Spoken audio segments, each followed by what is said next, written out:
My fiancée, who'd been abroad for 3 months, suddenly texted me.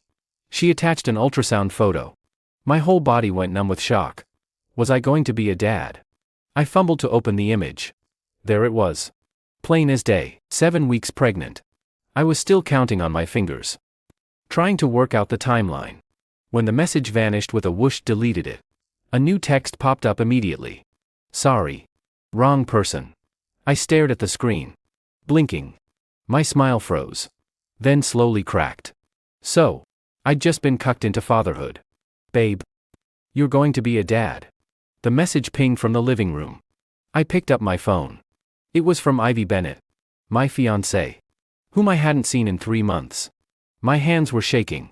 Was I actually going to be a father? There was a photo attached. I opened it fast. An ultrasound report. Patient name, Ivy Bennett.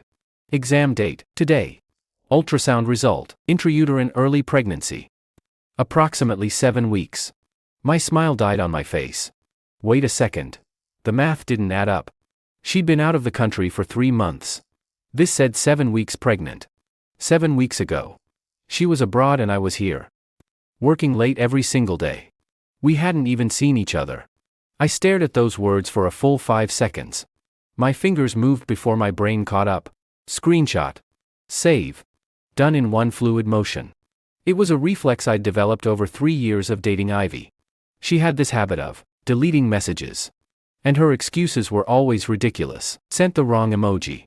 Typo. My finger slipped. After enough of that. I'd gotten pretty good at screenshotting at light speed. Never thought it'd actually come in handy. Sure enough. The next second, the message showed deleted. I gave a bitter laugh. Ivy had left 3 months ago for a year-long study abroad program through her university. Said it was a once-in-a-lifetime opportunity. I'd driven her to the airport. She'd clung to me, crying her eyes out, saying she'd miss me every day and that we'd video call every night. Then, over these 3 months, the messages got fewer and fewer. Video calls went from daily to weekly, until it was just too busy today. I pulled the ultrasound photo back up in my album. Black and white. Clear as day. Ivy Bennett. 7 weeks pregnant. Exam taken today. My head was buzzing. Like someone had whacked me upside the head with a bat. Didn't hurt. Exactly. Just ringing. Like an old TV with no signal. Nothing but static. My phone buzzed again. Typing appeared at the top of the chat. It flashed for a full 2 minutes. Finally, a message came through. Ethan. I sent that to the wrong person. I stared at the words. I could feel something in my chest shatter into 1,000 pieces. My finger hovered over the keyboard for a long time before I typed. Who were you trying to send it to? I already said it was a mistake. Stop asking. She shot back. Fast. With that playful cutesy tone she used when she wanted to brush something under the rug. It used to work. Not this time. You called me babe. Which babe were you texting? Ethan Carter. What is that supposed to mean? Her tone shifted. Sharp now. Barbed. I'm asking you, how many babes do you have? It's not what you think. Then what is it? Let me explain. Fine. Explain. I'm listening. Typing. And then nothing. I waited 5 minutes. The chat went dead silent. I called her. It rang 3 times before she hung up. I called again, user busy. 3rd time. It went straight to voicemail. Figured. She was probably crafting a story. That was always Ivy's move. When she couldn't fix something, she ran. Hid until she had an excuse ready. Or until I cooled off. Only this time, I didn't know where she could run. Or what story she could possibly spin to explain an ultrasound report where the time, place, and father all lined up against her. I stared at my phone screen and suddenly laughed out loud. I laughed until my eyes burned. I pulled up the saved ultrasound again. Zoomed in. Studied it. Every letter. Every number clear and sharp and damning. Then a question hit me. Did she have me saved as in her phone? Ethan. Babe. Something else. And what did she have that other guy saved as? Don't tell me it was also babe. That's how she tapped the wrong chat. God damn it. The more I thought about it, the angrier I got. I switched to WhatsApp and opened the pinned group chat. Ethan Ivy wedding planning. 8 people total. Me. My dad. My mom. My sister Serena. Ivy. Her mom. Her dad. And her nosy aunt. The last message was from a week ago. Sent by Ivy's mom. I checked the venue. The ballroom isn't grand enough. Our Ivy only gets married once. We can't cut corners. Ethan. Find another one. My finger moved. I sent the ultrasound photo. 3 seconds later. The group exploded. Ivy's mom. What is this? Ivy. Are you pregnant? Ivy's dad. Ethan. What's going on here? You're not even married yet, how can she be pregnant? My mom. Oh. Well. That's wonderful news. A little out of order. Maybe. But 2 blessings at once. My dad. My sister. Wait. Hold on. The dates don't add up. Ivy's been abroad 3 months and this says 7 weeks. Ivy. You want to explain this? The group went quiet for 10 seconds. Then Ivy left the chat.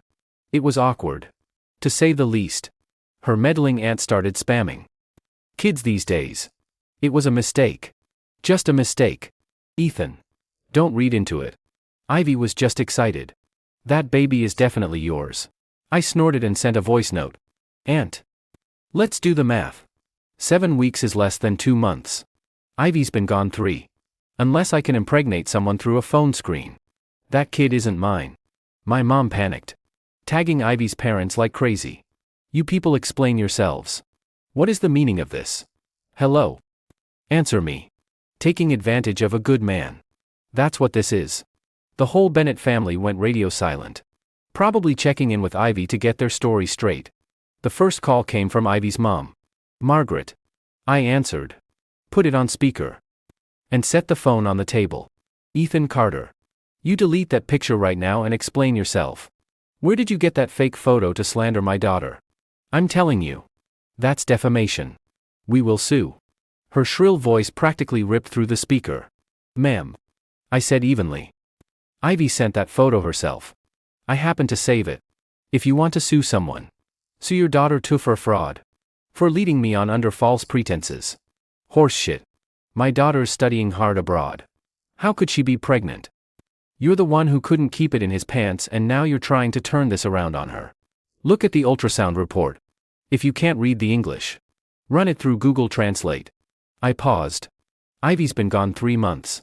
7 weeks pregnant. The timeline. The location. Everything checks out. As for who the father is, don't you ask your precious daughter. The line went dead silent. Several seconds passed before Margaret spoke again. Her fire was clearly dampened. But she was still clinging to defiance. Ethan. I'm telling you. Even if Ivy made a mistake. It's not all her fault. You didn't care enough about her. She's all alone in a foreign country. She doesn't know anyone. She was lonely. Is it really so terrible that she slipped up once? How is this not partially your fault? I almost laughed in her face. So she cheats on me and gets pregnant with another man's kid. And it's my fault. Ma'am. By that logic, I'd have to chain her to my belt to keep her faithful. I don't have time for this. 3 things. First, the engagement is off. Effective immediately. Second, you have 1 week to return every cent of the engagement settlement. The engagement jewelry set. And all the large transfers I made to Ivy during our relationship. My lawyer will itemize the exact amount. Third, tell your daughter to come get her stuff out of my wedding home. If it's not gone in a week, I'm throwing it out. That place is for my wife. Your daughter doesn't get to live there anymore. Ethan Carter. You wouldn't dare. That's your shared home. It's marital property. Ma'am. Did you forget? We were only engaged. Never got the license. And for the record, I bought that house outright. In my name only. You, Margaret sputtered. Too furious to form words. 1 week. If the money isn't there and the stuff isn't gone, we'll see each other in court. And for the record, I'll print out this ultrasound. And every other juicy detail I dig up. And post them all over your apartment complex. Your workplace. And Ivy's university. Everyone's going to know exactly what kind of daughter the Bennetts raised. I hung up and blocked the number. Right after, Ivy's dad called. He sounded tired and deeply embarrassed. Ethan. About what your aunt said. Don't take it personally. Look. This is Ivy's fault. I apologize on her behalf. Is there any way we can Handle this privately.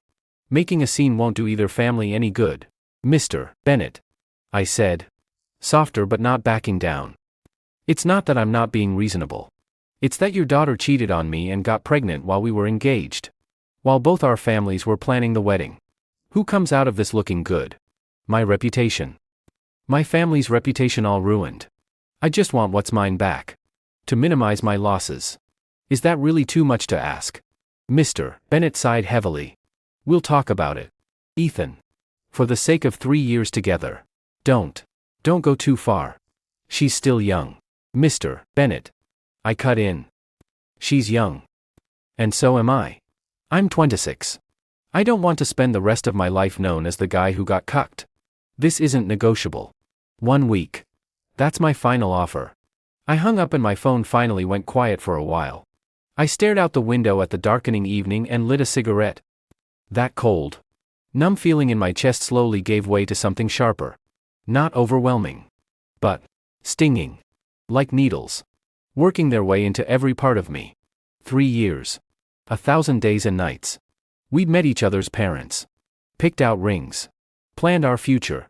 We'd even talked about what to name the kids. All of it. Shattered to dust by one flimsy ultrasound photo. I was halfway through the cigarette when my phone rang again. The screen lit up with Dragon Lady Sis, the nickname I'd given my sister Serena. I picked up and said nothing. She was quiet for 2 seconds. Then that dry, sarcastic voice of hers came through. Heard you got cheated on. Serena. I growled. Either say something useful or hang up. Ooh. Touchy. Told you Ivy wasn't right for you. Acts all sweet and innocent on the surface. But she's calculating as hell. You wouldn't listen. Insisted on marrying her.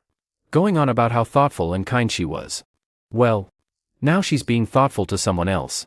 I blew out smoke. Yeah. I deserved it. What about you? You're so single. Nobody's even around to cheat on you. Serena froze for half a second. Then exploded. Ethan Carter. You want to get your ass kicked? Am I wrong? You're 32. Your last relationship was 5 years ago.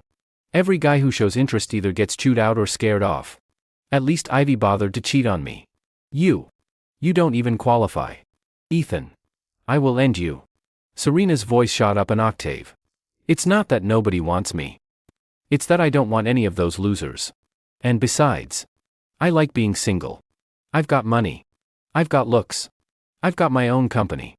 Why would I waste my time with some woman who just causes drama and hands me a pair of horns? My sister Serena was 6 years older than me and had been the kid every parent wishes they had since we were little. Ivy League all the way through. Started her own design company after graduation. I didn't know exactly how much she made. But she'd bought a huge penthouse downtown years ago. Gorgeous. But with a personality like a buzzsaw. She tore into everyone and everything. 2 relationships. Both dead on arrival. Her words, those guys are either stupid or evil. Usually both. All right. I cut in. Sis. What did you actually call to say? I called to say you had it coming. Fine. I'm hanging up. I stubbed out the cigarette. Wait. Let me finish. Her voice rose. And there was something wobbly in it. Almost like she was crying. You know how I felt when I saw you post those screenshots in the group. I wanted to cry. Not because I felt bad for you. Because my idiot little brother finally grew a spine. I thought you'd be like one of those doormat protagonists in those romance novels. You'd take it. You'd forgive her. You'd swallow the whole thing and carry it alone. But you didn't. You threw the evidence right back. Ethan. You son of a bitch, you actually did the right thing. My throat tightened. Serena. Yeah. Don't cry. I'm not crying. I'm angry. Angry that a good guy like you got played by someone like her. Ding-me a favor. Name it. You've got connections. Find out exactly what Ivy's been up to abroad. And find out everything you can about the guy. The more dirt, the better. Serena huffed. Please. I already put people on it the second I saw your message. You'll have everything tomorrow. But, her tone shifted. Don't do anything stupid. She's not worth getting mad over. And she's definitely not worth getting your hands dirty over. We're civilized people. We ruin them the civilized way. Got it. And Serena's voice went suddenly awkward. You know, When one door closes, another opens. Don't fixate on one bad apple. I know someone. New illustrator at the company. Drop dead gorgeous. Great personality. Nothing like Ivy and her fake innocent act. You wanna meet her? I blinked. I hadn't expected my sister to set me up on a date right now. Serena. I just got cheated on and you're already trying to set me up. Are you even my real sister? Duh. That's exactly why I'm doing it. I'm not gonna watch you mope and rot. You get back out there and you heal by finding someone new. Understand? And for the record, great. I've got a good eye for these things. It's done. Tomorrow night. I'll text you the place. If you don't show up, I'm printing out that photo of you wetting the bed in second grade and taping it to the entrance of your office. You're evil. I hung up and stared at my wallpaper photo of Ivy smiling brightly. My finger hovered over delete contact for a long time. Then I pulled it away. No. Not yet. She owed me explanations. And there were scores to settle. The next morning, my phone didn't stop ringing. First my parents video called me. Both looking heartbroken. I told them to relax. That I'd handle it. Then relatives on both sides started blowing up my phone like I'd kicked a hornet's nest. Some begged me to work it out.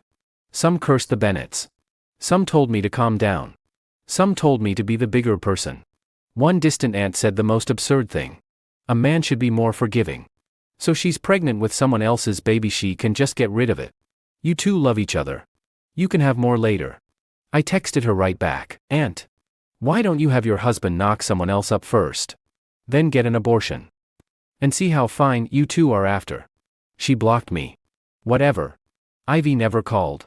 Never texted. No explanation at all. Like she'd vanished off the face of the earth. Probably still brainstorming excuses. Serena called later. And her tone was different, no teasing. All business. Ethan. I found him. Found who? The guy. Julian Hayes. 28. Lecturer in Western Literature at State University. Same place as Ivy. Looks decent on paper. But his reputation's garbage. Likes to play the tortured artist type. Writes all this pretentious garbage. Seduces naive students. He went abroad with her. Same study abroad group. I found some evidence of him and Ivy messing around. Sent it to your email. Thanks. Serena. Don't thank me. Nobody messes with my little brother and gets away with it. That evening, my sister practically frog-marched me to a nice restaurant. She's inside by the window. White dress. Long hair. Hard to miss. And you be nice. Don't walk in there looking like you just attended a funeral. Serena shoved me through the door and peeled off in her car. I straightened my suit, made me change into it, took a deep breath. And walked in. Sure enough. There was a girl in a white dress by the window. Scrolling on her phone. Long wavy hair. Soft side profile. Fair skin. Clean. Quiet energy about her. I walked over and tapped the table.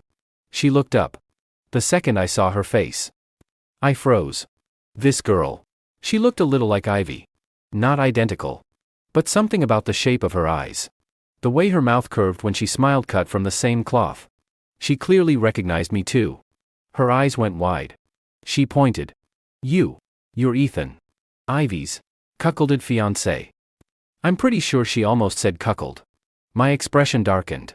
You know who I am. Holy crap. She slammed a hand on the table, nearly knocking over her water glass. This is insane. I'm Lila Moore. Ivy's my cousin. Now it was my turn to be shocked. Lila Moore. The name rang a bell. Ivy had mentioned her once. With that perfect mix of disdain and superiority. I have a cousin. Lila. 2 years younger. Studied art. Total wild child. Nobody can control her. I'd written it off as sisterly rivalry at the time. Never in a million years did I think we'd end up meeting like this. You're Lila. I repeated. Trying to process. Serena. You really know how to pick M. You set me up on a blind date with my ex-fiancée's cousin. What is this? Some new form of therapy. Fight fire with fire. 100%. Lila looked me up and down. Eyes sparkling with curiosity and excitement. So, my cousin Serena, what did she tell you about me? I sat down across from her. This whole thing was absurd. Oh. She said she had a brother. Quiet. Good guy. Said I should meet you. Lila rested her chin in her hand. Eyes bright. But I had no idea it was you. This is like a movie. And for the record, your side. I've heard. My cousin is the actual worst. The glee in her voice was impossible to miss. I looked at her. You and your cousin don't get along. Understatement of the year. Lila made a face. We've hated each other since we were kids. Her mom stole my mom's job back in the day. And Ivy's just like her. Stole my toys growing up. Stole every spotlight as we got older. Was a pro at getting me in trouble with the adults. Every family gathering. She'd show off how great she was. How good her job was. How obedient her fiancé was. Then she'd take a shot at me. All sly. About how art was a dead end and I'd never marry well. She acts all sweet and innocent. But she's rotten underneath. Everything has to go her way. Well, guess what? She tried riding 2 horses at once and finally fell off. She was talking fast. Eyes sparkling. Then she pivoted out of nowhere. Hey. Seriously, what if I pursued you? I choked on my water. That came out of nowhere. Are you serious? Dead serious. She ticked off on her fingers. One, you're cute. Tall. Decent body. My type. 2, Serena says you're nice. Stable income. Don't smoke or drink or gamble or party or hit up strip clubs. Husband material. 3, and this is the big one. Her eyes practically glowed. If I landed you. My holier thanthu. Fake innocent cousin would lose her mind. Literally explode. Just imagining her face. This date is already worth it. 2 birds. 1 stone. Total win-win. I was genuinely stunned by how straightforward and unapologetic she was about it. It took me a second to respond. You want to date me? Just to get under her skin. One of the main reasons. She held up a finger. I mean, solving my own love life is a bonus. Serena's my boss. I gotta respect the referral. And you seem cool. I've seen you now. Good baseline. Worth investing in. Feelings can grow. Lila. I rubbed my temples. I needed to ground her in reality. I just got cheated on by your blood cousin. She's pregnant with someone else's kid. The wedding's off. Everyone knows. I'm the town joke right now. You're a nice girl with options. Why would you throw yourself into this just to annoy your cousin? Seems like a lot of trouble for a punchline. So what? She tilted her head. Genuinely confused. Like I was the one being ridiculous. She's the one who should be embarrassed. Why would you be? You live your life. You eat what you want. You date who you want. The best revenge is living well and making those 2 miserable. She waved a hand. Then leaned in conspiratorially. Ex-fiance. Nope. I held up a hand. Don't call me that. Ex-fiancé-in-law then. She corrected. Eyes dancing with mischief. If you let me officially start pursuing you, I'll tell you some secrets. About Ivy and her side piece. Real juicy insider stuff. I went still. Sat up straighter. You know Julian Hayes. Know him. Please. Lila rolled her eyes. Julian Hayes. The rising star of the State University Lit Department. Teaches Western Lit. Walks around in those wire-rim glasses. Hair so slick a fly would break its leg on it. Seduces clueless girls with his whole tortured intellectual act. And my cousin. Total sucker for that stuff. She was talking a mile a minute. Oozing disdain. How do you know all this? I went to State too. Illustration BFA. Just graduated. Julian's Western Literature Appreciation elective. Most boring class in the entire university. My roommate dragged me once. I slept through the whole thing. Lila made another face. This guy is so full of himself. Writes these nauseating articles on his blog Finding Love in Proust's Remembrance. Sartre's gaze and existential dating. All these little girls in the comments going, Professor Hayes is so brilliant. Barf. I read 2 lines and wanted to peel my skin off. So your cousin fell for all that? Probably. You know how she is. Eats that stuff up. Used to say you weren't romantic enough. No passion. Lila snickered. Well, she found herself a passionate one. Got herself pregnant too. I gripped my water glass tighter. And Lila glanced around and lowered her voice. I don't think I'm the only one he's seeing. My roommate said she saw Julian and some female teacher in the parking garage once. Getting very friendly. Pretty intense. I know her. Foreign Languages Department. I think she has a boyfriend too. I narrowed my eyes. If that was true, that was an angle I hadn't considered. Ex-fiancée. Lila leaned forward, eyes gleaming like a cat that smelled cream. You gonna get him back? Absolutely. I didn't bother hiding it. Count me in. She rubbed her hands together, practically bouncing in her seat. I love watching guys like him crash and burn. Digging up dirt. Manufacturing coincidences. Public pressure. I am great at all of it. I'll help you expose every last skeleton in his closet. Looking at her, all eager and ready to go. I thought, having an ally like her might not be so bad. Just then, my phone rang. The name on the screen, Ivy Bennett. Lila saw it too. She sat up straight, eyes wide, and mouthed, "Speakerphone." I glanced at her, answered, and hit the speaker button. Ethan Ivy's voice came through, thick with congestion and tears. She sounded absolutely pitiful. Can we talk? Sure, I said flatly, with a hint of mockery. Talk about what? Who the father actually is. Or how many babes you've got on speed dial. Silence on the other end for a few seconds. Then suppressed sobbing. Ethan. I'm sorry. I know I messed up. That night? I'd been drinking and I thought he was you. It was just one stupid mistake. Can you ever forgive me? 3 years together, you can't just throw it all away. Lila made exaggerated gagging faces beside me. I gave a cold laugh. Drinking. One mistake. Ivy. We were together 3 years and you never got pregnant. You go abroad for 3 months and suddenly you're expecting. Was every night just one mistake with him? Or did you get spectacularly lucky that one time? That's not it. Ethan. Listen, nothing really happened between us. It was just one impulsive thing. The baby. I'll get rid of it. We can start over. Okay. I'll come home right now. We'll get married. We can pretend none of this ever happened. Please. She was crying harder now. Once upon a time, I would have caved.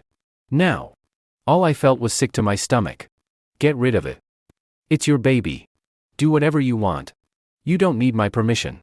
My voice was ice. And marry you. Ivy. What on earth makes you think I'd marry a woman who cheated on me and got pregnant with someone else's kid? Do I look like a doormat to you? Or do you just think that highly of yourself?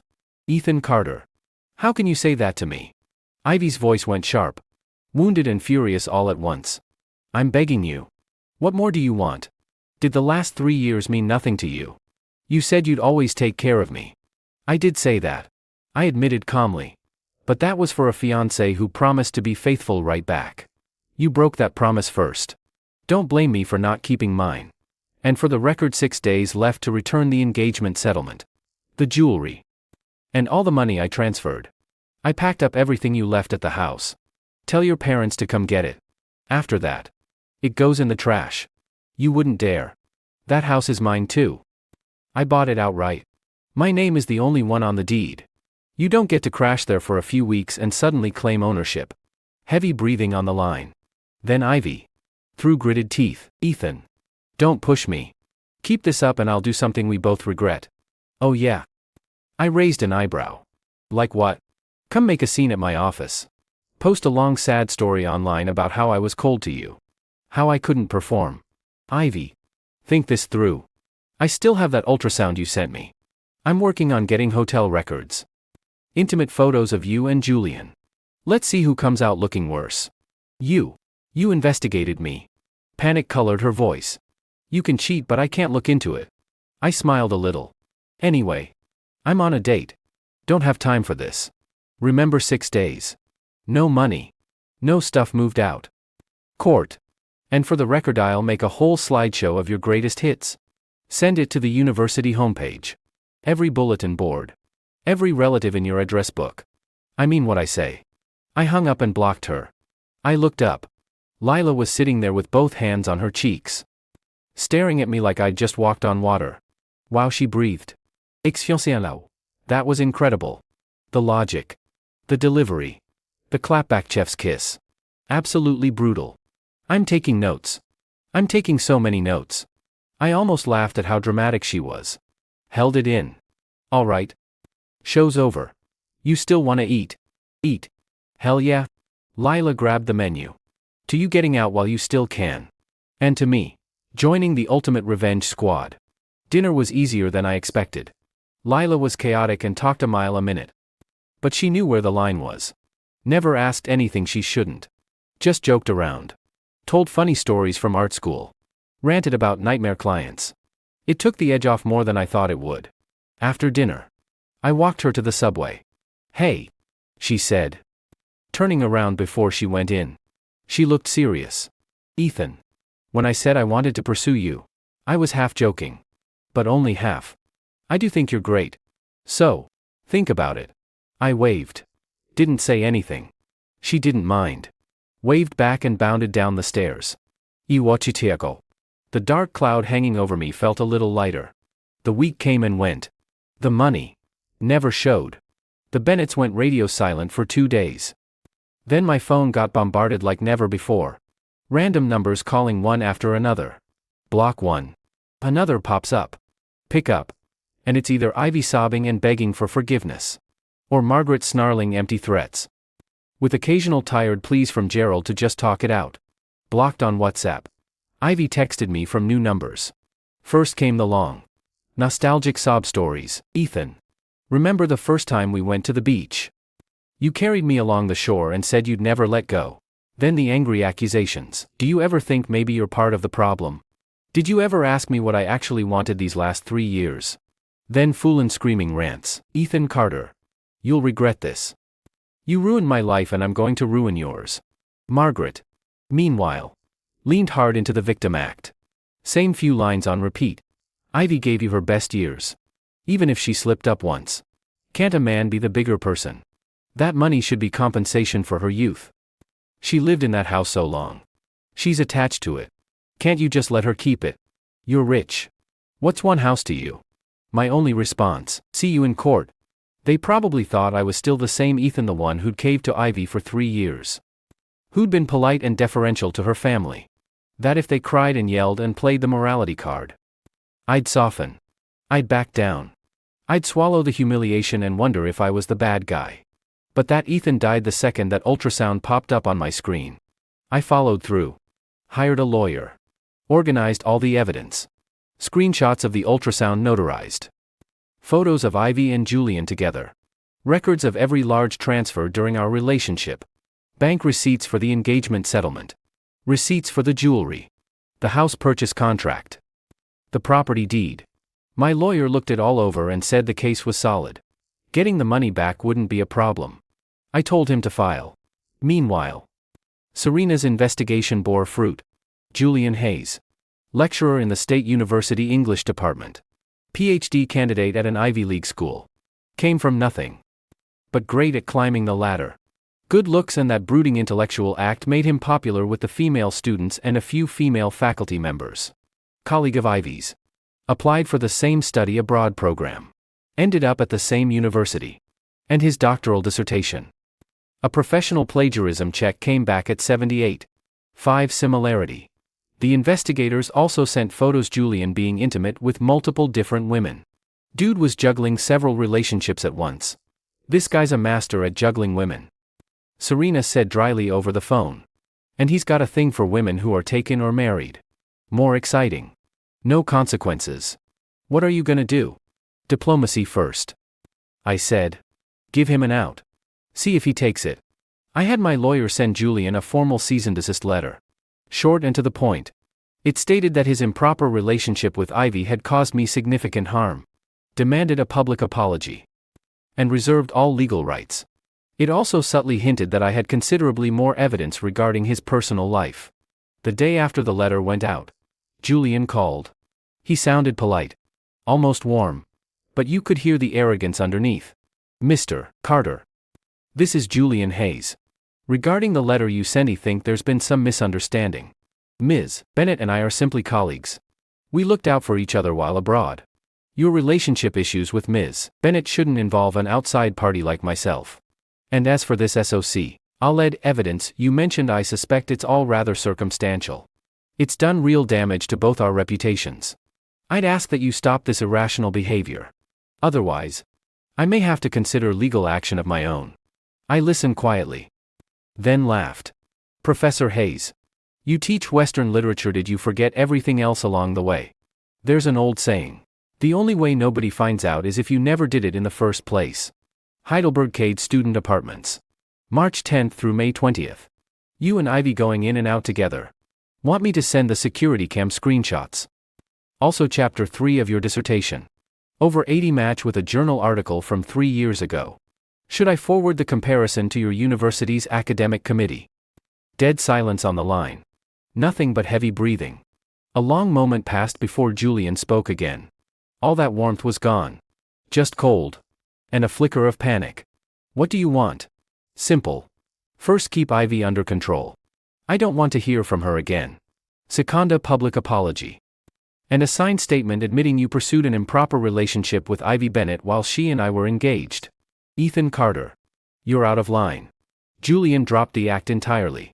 His voice a low snarl. What happened between Ivy and me was consensual. And the dissertation, that's scholarly dialogue. That's how academia works. Consensual. I laughed coldly. Professor. Sleeping with an engaged woman. They have a word for that everywhere. It's called being a homewrecker. And over 80 similarity. You call that scholarly dialogue? Fine. I'm sure your academic committee will agree with you. That's all. You have 24 hours. If I don't have that statement by this time tomorrow, this goes public. Oh. And the parking garage photo with Professor Lee. I'll include that too. I hung up. Saved the recording. Sent it to my lawyer. Guys like him don't listen to reason. You just have to hit harder and leave them no room to squirm. Lila had been busy too. Doing her version of pursuing me. Good morning stickers every day, cats. Dogs. Whatever, with messages like don't forget to ruin those losers today. At lunch she'd ask if I'd eaten. Then send me photos of whatever she'd ordered, usually something spicy and messy, and make fun of my boring healthy meals. At night she'd drag me into playing video games. Swearing she'd carry me to a higher rank. Except she was terrible. Died a dozen times playing support and blamed me for not protecting her. She never actually talked about dating or feelings. Just hung around. Being loud and goofy. Weirdly. It didn't annoy me. It helped. Her chaos and her joy were simple. Uncomplicated. Like sunlight burning through fog. A few days later, Ivy dropped out of her program and came home early. She didn't come find me right away. First she sent another wall of text. Crying about every memory we'd ever made. Said how sorry she was. How much it hurt. Claimed she'd already terminated the pregnancy, who knew if that was true. Begged for another chance. Swore she only ever loved me. That Julian had been a moment of weakness. I didn't finish reading. Texted back, your things are packed by the door. Come get them. After that, management throws them out. She started calling nonstop. I blocked every number. She borrowed other people's phones. Answered. And it was just screaming sobs. When that didn't work, she showed up at my office. I was leaving work that day and there she was. Standing out in the cold in a thin coat. Pale and reedied. Looked tragic. People passing by stared at her. Then at me. Ethan, she saw me and tears spilled. She lunged for my arm.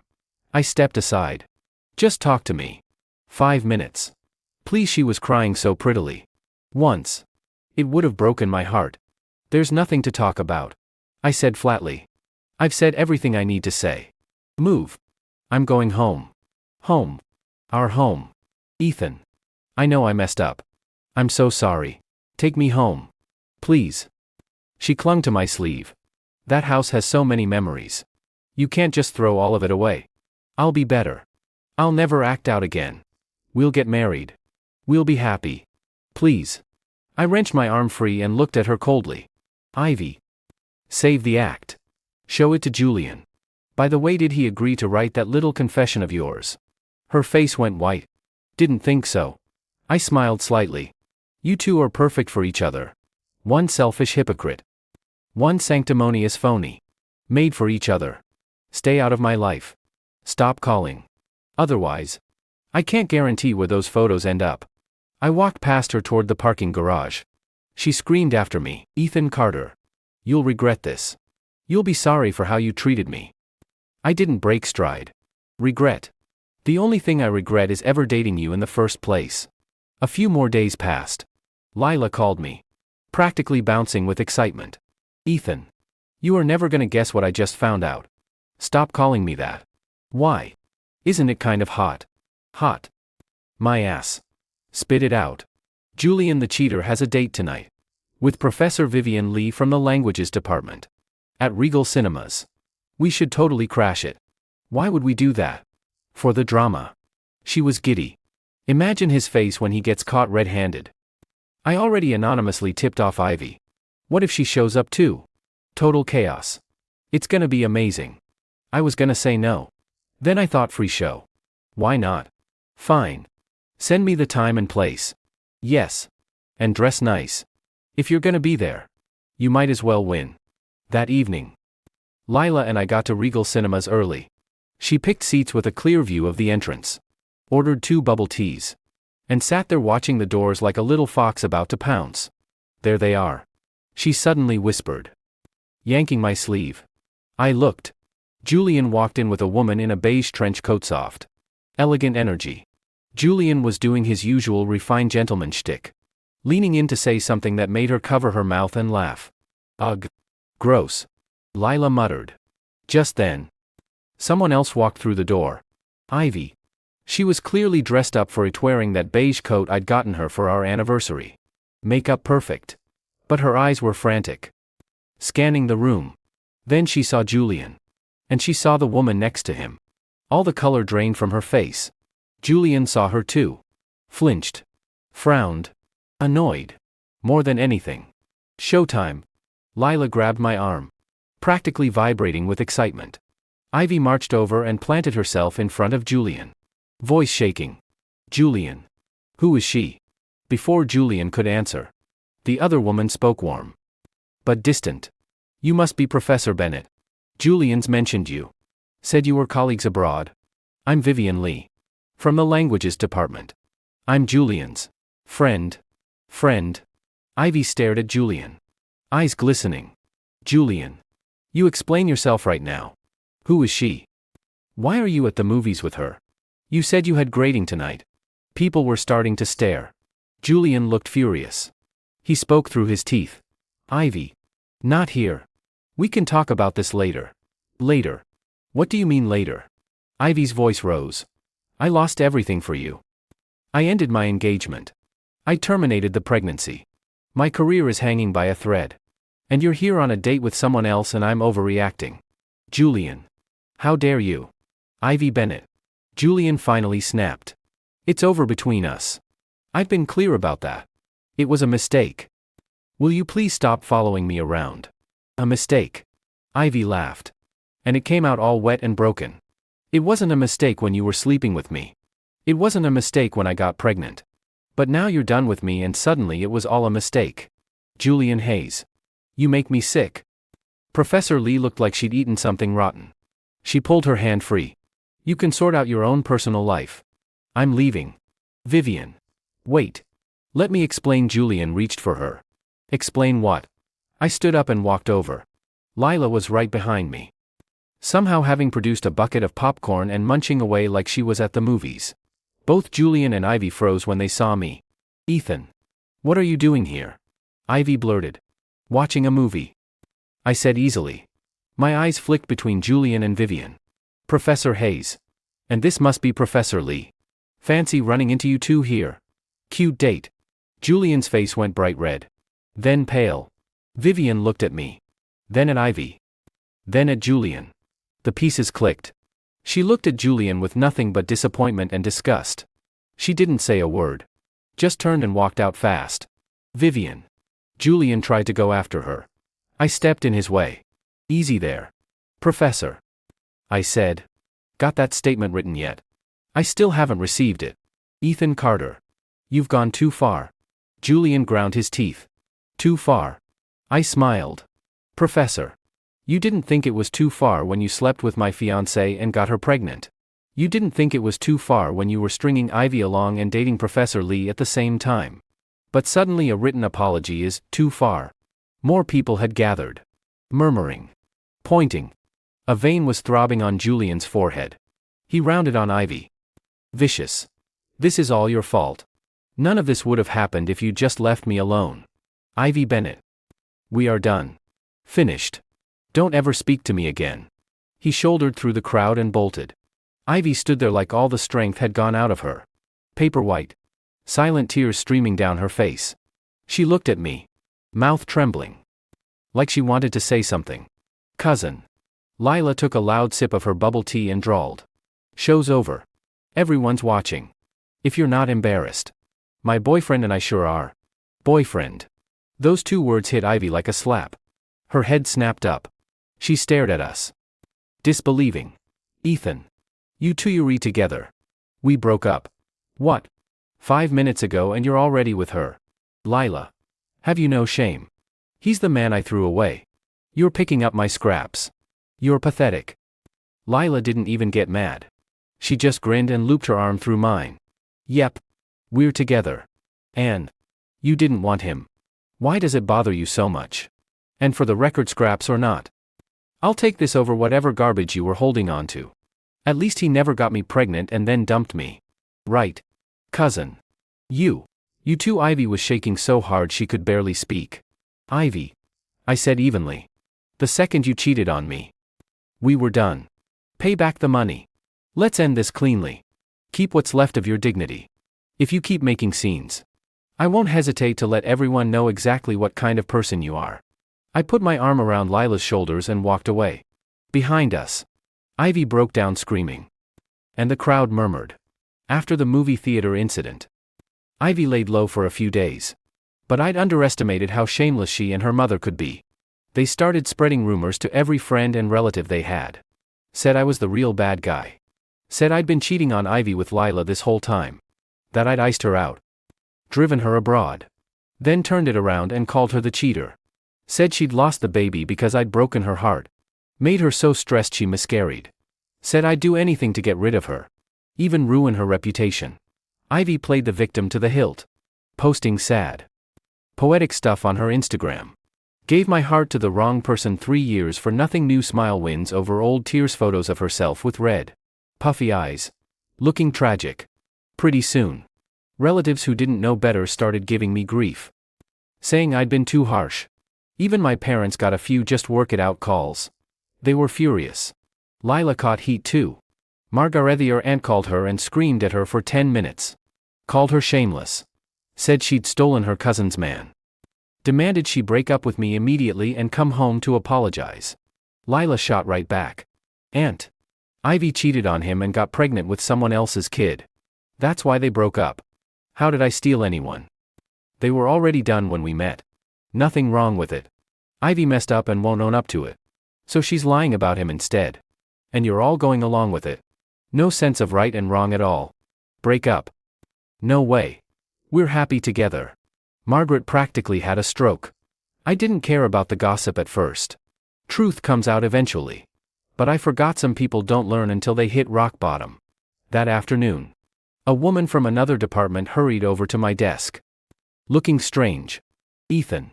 There's a woman downstairs. With some guy live streaming on his phone. Says she's your mother-in-law. Says you left your wife and kid. Says you're no man. My stomach dropped. I knew exactly what was happening. Margaret had gone for the nuclear option. Wanted to humiliate me publicly. Pressure me into backing down. Should I call security? The police? My coworker looked worried.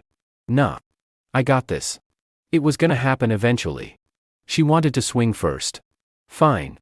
I'd swing back harder. In front of everyone. Outside the building. A crowd had formed. 3 deep. Margaret was there in a ratty old red jacket. Hair a mess.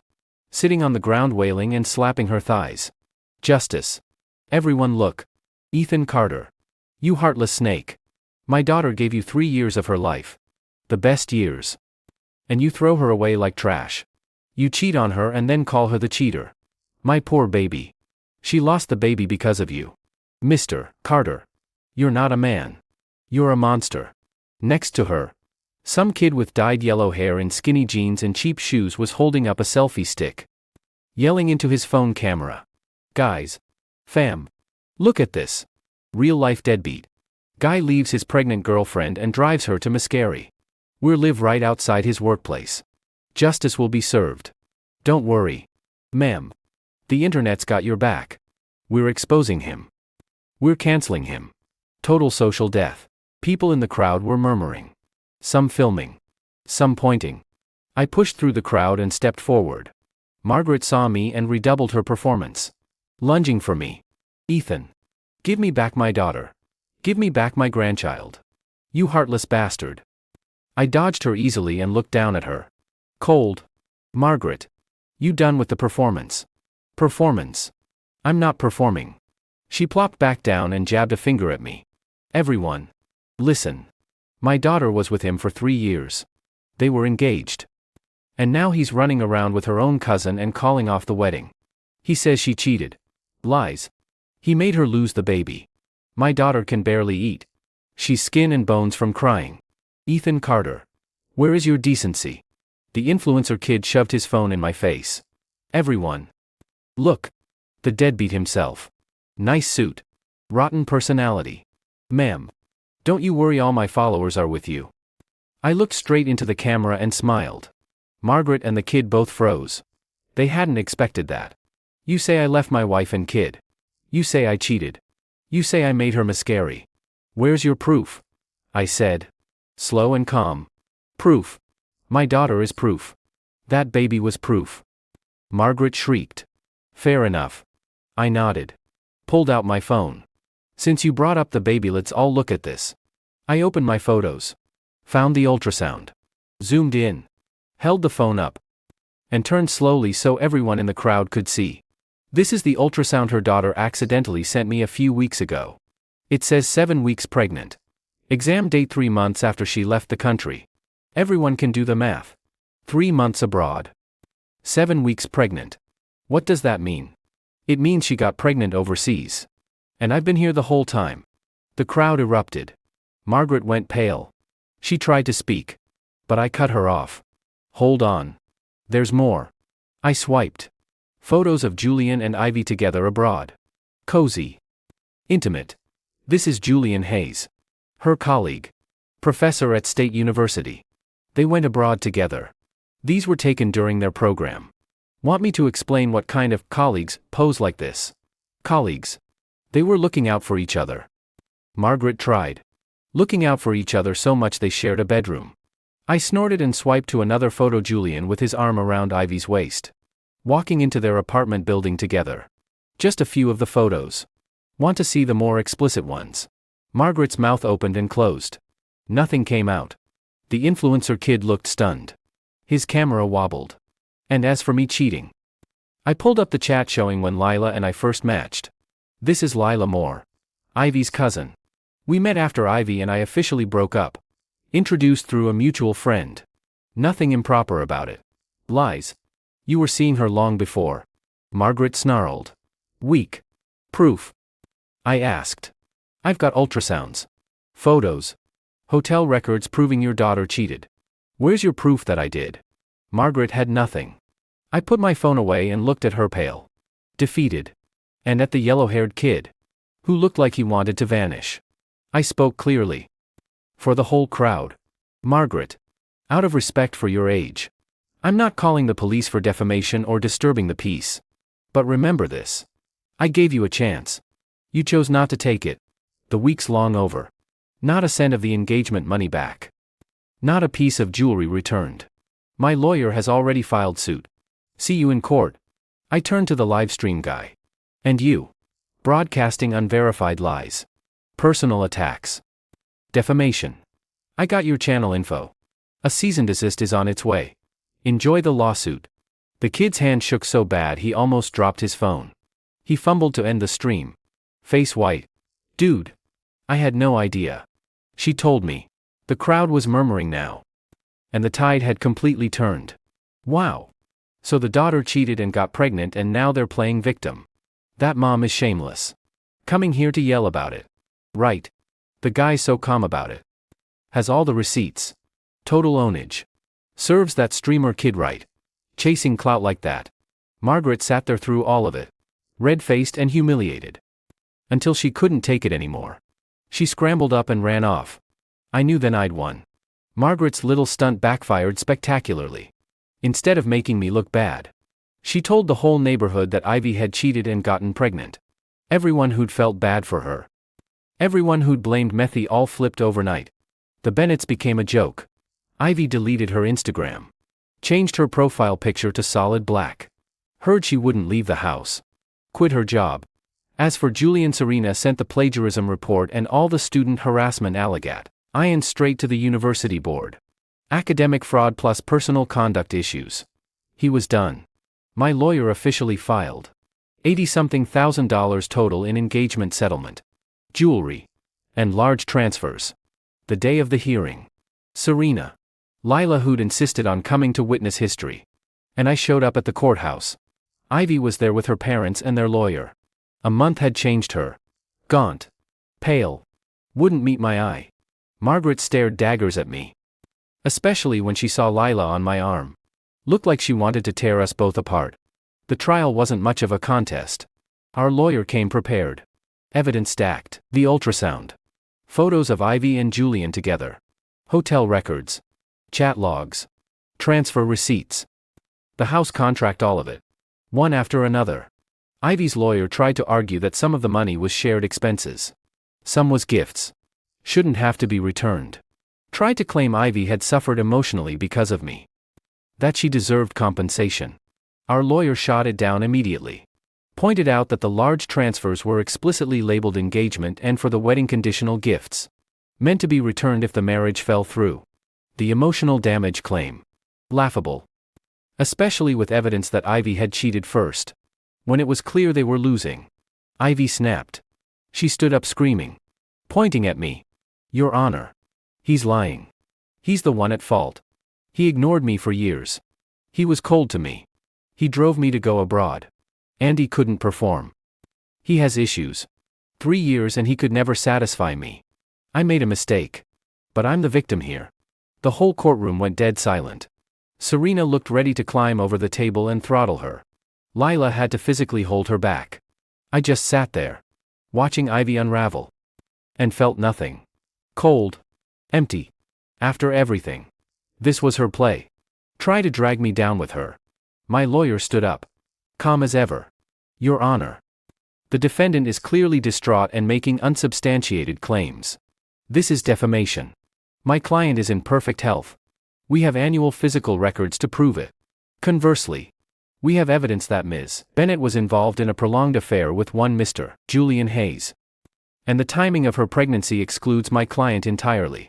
This outburst only demonstrates a complete lack of remorse and an attempt to muddy the waters. The judge banged the gavel and warned Ivy to conduct herself properly. Her lawyer looked mortified.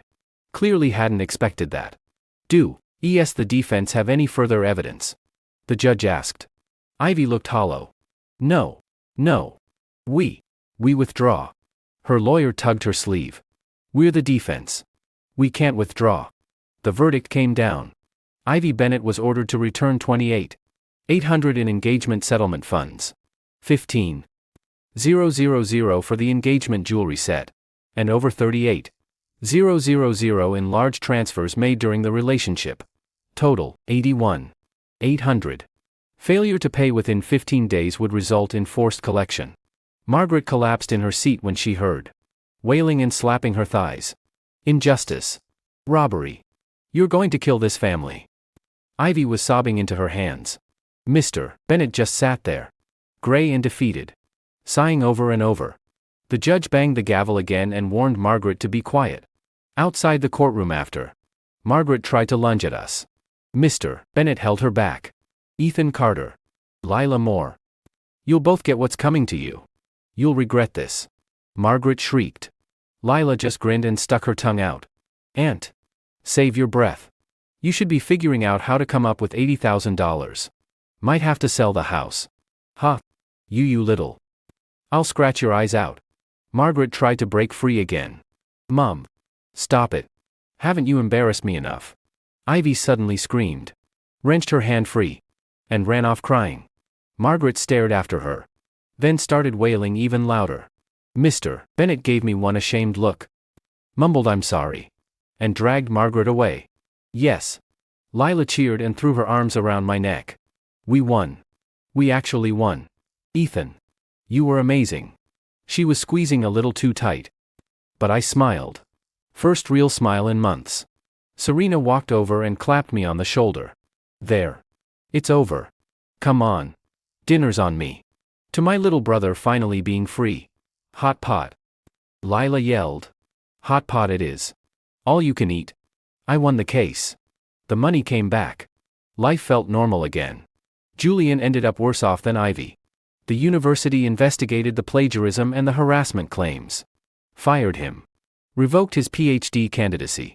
All the students who used to fawn over him came forward with stories about how creepy and sleazy he was. He was a pariah overnight. Heard later that one of the students he'd harassed came from a powerful family. They pressed charges. Julian got taken into custody for sexual assault. Case was still ongoing. But his reputation was beyond repair. Ivy couldn't stay in the city. Heard she moved down south. Changed all her numbers. Tried to start over. Someone like her new city. Lay low. Find a nice guy who doesn't know her storished land on her feet. Probably. Margaret stopped talking to Lila's side of the family entirely. Tells everyone Lila's a homewrecker who stole her cousin's man. Nobody really buys it. Her reputation took almost as bad a hit as her daughter's. La didn't care. Still bounced around my place every day.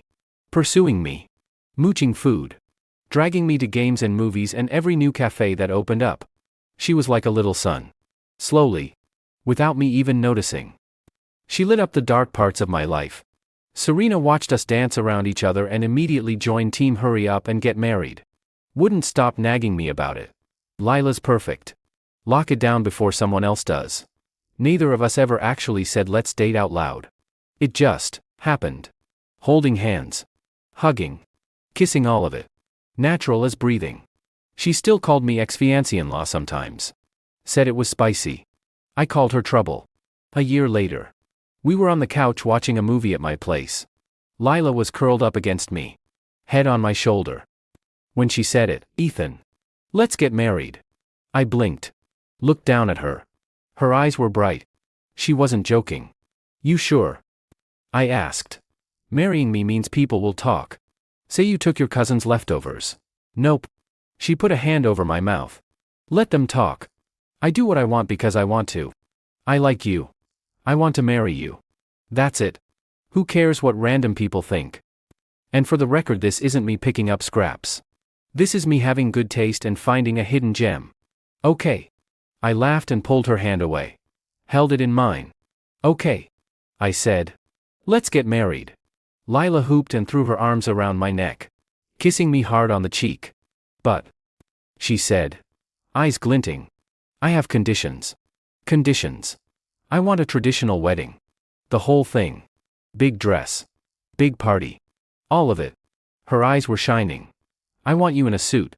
I want the ceremony. The vows. The first dance. The cake cutting. All of it. I want you to call me wife and I want to call you husband. Since when are you such a romantic? I only get married once. She said. Like it was obvious. Might as well do it right. I looked at her. At that hopeful face. And nodded. Deal. Wife. She grinned and snuggled closer. The wedding was beautiful. Lila wore a stunning white gown. Hair done up with a delicate tiara. Makeup soft but striking. She looked like a painting. When she walked down the aisle toward me, I almost didn't recognize her. Where was the girl in hoodies and jeans who laughed too loud and said whatever popped into her head? Then she got to the altar. Lifted her veil a little. Winked at me. And mouthed, babe. I'm so nervous I might pee. Yep. Still her. Serena gave the toast as both maid of honor and witness. My sister. The woman who ran a whole company and never showed weakness. Stood up there with a microphone and cried. Foolin' ugly cried. Mascara running. My little brother. Ethan. She sniffled. He was always the quiet one. Never said much. The crowd laughed. At first I thought he'd be single forever. Then he started dating someone. And then that dating almost destroyed him. Nobody laughed now. My mom dabbed at her eyes. I was so worried about him, back then. Scared he'd shut down. Scared he'd never trust anyone again. Scared he'd turn cold and stop caring about anything. She looked at Lila. But then Lila showed up. And she pulled him out of it. Lila, thank you. For saving my brother's dumb life. The room erupted in laughter and applause. Lila was giggling under her veil. I squeezed her hand and smiled too. Wife. I said quietly. Yeah. She blinked. Then she caught herself. Husband. What is it? Thanks for saving my dumb life. She pinched my hand. Hard. Don't say stuff like that. She whispered. Not in front of everyone. The ceremony ended. We were married. After the reception. It was just the two of us in the hotel suite. Soft lights. Flowers everywhere. I lifted her veil the rest of the way. In the warm light. With her makeup done.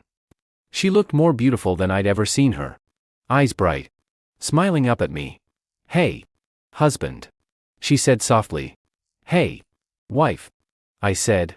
So I started. A little awkward. We'd been intimate 100 times. But somehow this felt different. You wanna start the honeymoon early. Husband, she bit her lip. Voice tiny. Are we gonna seal the deal? Seal the deal. I stared at her. Then burst out laughing. Where did you even hear that phrasing? I looked it up. She was blushing. Isn't that what you're supposed to do after the wedding? I read a guide. You read a guide for this? Duh. I prepare for everything. MMPH. I was still laughing when I leaned down and kissed her. And that was the end of talking. The curtains drifted closed. The lights softened. And for the first time in a long time, everything felt right.